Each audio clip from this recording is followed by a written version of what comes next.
So first എയ്ഡിൽ നമ്മൾ next പഠിക്കാൻ പോകുന്ന ടോപ്പിക്കാണ് കോളർ ബോണിന് ഏതെങ്കിലും രീതിയിലുള്ള ഫ്രാക്ചറോ ഇഞ്ചുറിയോ ഉണ്ടായിട്ടുണ്ടെങ്കിൽ പേഷ്യൻറ്റിൻ്റെ ഹോസ്പിറ്റലിൽ എത്തിക്കുന്നതിന് മുമ്പ് നമ്മൾ ടേക്ക് ചെയ്യേണ്ട കുറച്ച് കാര്യങ്ങൾ. അപ്പോൾ ആ ബാൻഡേജ് കിട്ടാൻ വേണ്ടി നമുക്ക് ആവശ്യം ട്രയാങ്കുലർ ബാൻഡേജും ഇതേപോലെ വേറൊരു ക്ലോത്ത് വെച്ച് ബ്രോഡ് ബാൻഡേജ് റെഡിയാക്കുക. പിന്നെ ഇതുപോലെ 2 പാഡുകൾ.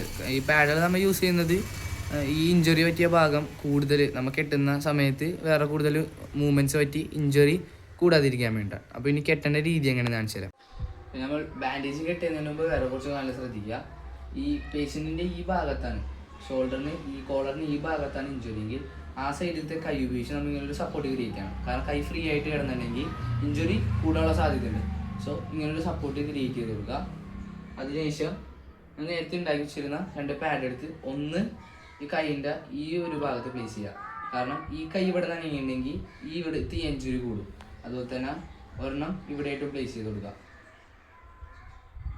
ഇത് നമുക്ക് കെട്ടുന്ന സമയത്തുള്ള മൂവ്മെൻറ്റ്സ് കുറയ്ക്കാനും ആ ഒരു ഡിസ്കംഫർട്ട് പേഷ്യൻറ്റിന് അവോയ്ഡ് ചെയ്യാനും നമ്മളെ സഹായിക്കും.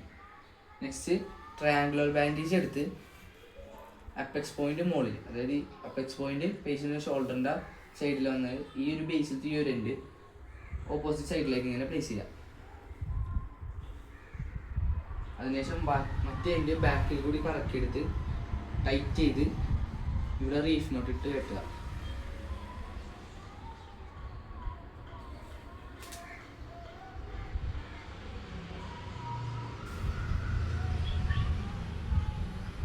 ഈ എക്സസീവ് പോർഷനൊക്കെ ഉള്ളിലേക്ക് ടക്ക് ചെയ്ത് വെച്ച് കൊടുക്കുക.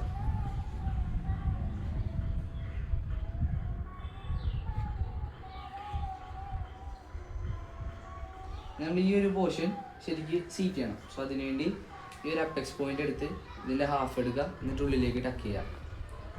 എന്നിട്ട് ഇതിൻ്റെ ഹാഫ് എടുക്കുക, ഉള്ളിലേക്ക് ടക്ക് ചെയ്യുക.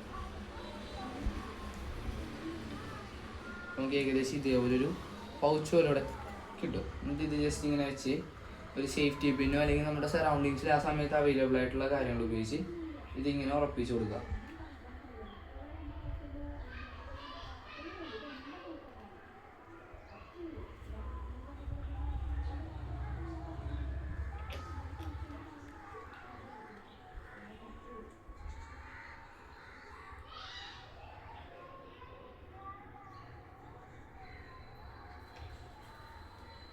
നമ്മൾ നെക്സ്റ്റ് ഇതേപോലെ ഒരു ബ്രോഡ് ബാൻഡേജ് റെഡിയാക്കി വെച്ചിട്ടുണ്ടായിരുന്നു.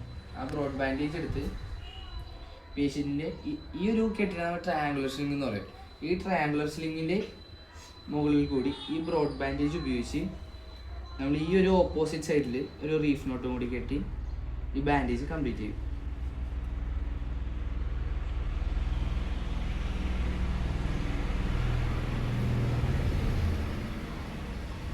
സോ ഇങ്ങനെയാണ് നമ്മുടെ complete collar bone fracture bandage വരിക.